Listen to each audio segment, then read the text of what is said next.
Châu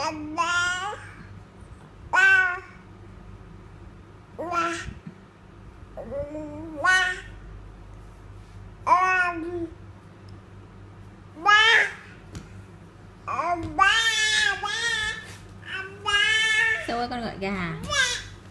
Châu ơi, gọi gà xem nào. Châu ơi, Châu gọi gà. Châu ơi, gọi gà. Gọi gà đi. Gọi gà cơ mà.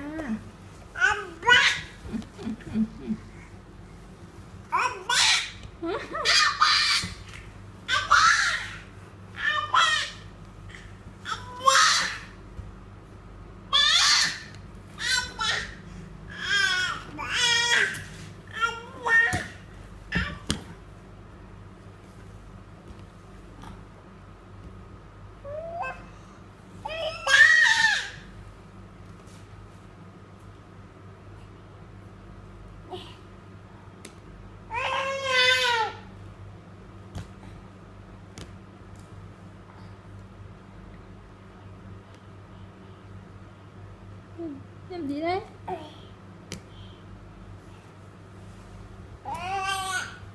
Châu ơi, Châu ơi, Châu ơi.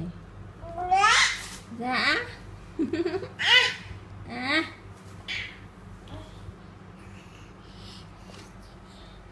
Giận, giận, giận.